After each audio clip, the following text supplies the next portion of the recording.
শ্ৰদ্ধাৰ শিক্ষাগুৰুসকল আপোনালোকক আকৌ এবাৰ স্বাগতম জনাইছোঁ ফেক্টৰীৰ আন এটা ভিডিঅ' লৈ এই ভিডিঅ'টোৰ মাধ্যমেৰে মই আপোনালোকৰ বাবে লৈ আহিছোঁ এটা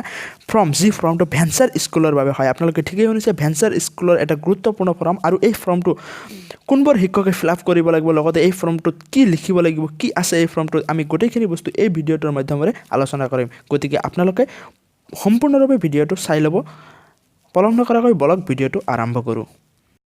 সেই ফৰ্মটো লৈ যোৱাৰ আগতে মই আপোনালোকে কওঁ যে যিবোৰ স্কুল প্ৰভিncialization কৰিব সেই স্কুলবোৰৰ ইছ্যু ডেটটো 1/1/2006 আগত হ'ব লাগিব হয় আপোনালোকে হয়তো ইতিমধ্যে এই কথাটো জানে কিন্তু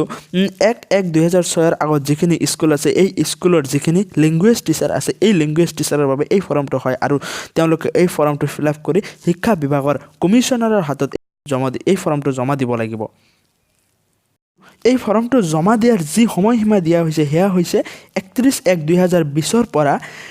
3/2/2020 লৈকে সময়সীমা আছে আৰু এই সময়সীমাৰ ভিতৰত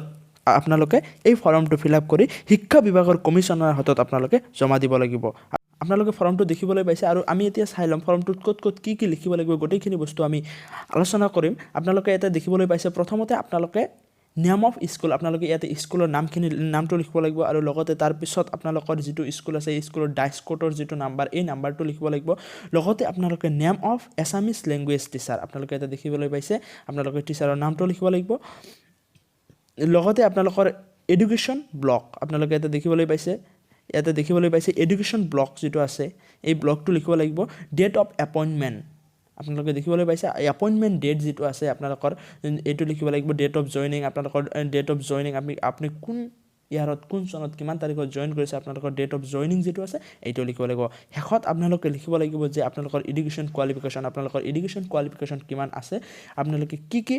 এডুকেশ্যন কোৱালিফিকেশ্যন আছে সেই গোটেইখিনি বস্তু আপোনালোকে ইয়াতে লিখিব লাগিব আপোনালোকে গোটেই ফৰ্মটো দেখিবলৈ পালে ইয়াতে আপোনালোকে দেখিবলৈ পাইছে নামৰ পৰা আৰম্ভ কৰি চিৰিয়েল নম্বৰ 1 পৰা 7টা বস্তু লিখিব লাগে ইয়াতে গোটেইখিনি বস্তু আপোনালোকে এই ভিডিঅ'টোত দেখিবলৈ পাইছে আশা ৰাখিছোঁ ভিডিঅ'টো চাই আপোনালোকক ভাল লাগিছে যদি ভিডিঅ'টো চাই আপোনালোকক ভাল লাগিছে তেন্তে ভিডিঅ'টো লাইক কৰক কমেণ্ট কৰক লগতে ভিডিঅ'টো শ্বেয়াৰ কৰি সকলোকে জনাওক যে এই ফৰ্মটো ফিল আপ কৰিব লাগিব বুলি আপোনালোকৰ এটা শ্বেয়াৰে আপোনালোকৰ হয়তো কাৰোবাৰ উপকাৰ হৈ যাব পাৰে যদি আপোনালোকে এই চেনেলটোত নতুন তেন্তে এই চেনেলটো ছাবস্ক্ৰাইব কৰি লওক এনেধৰণৰ ভিডিঅ' পোনপ্ৰথমতে পাই থাকিবলৈ আজিলৈ ইমানে আকৌ আহিম এক নতুন ভিডিঅ'ৰ সৈতে জয় অসম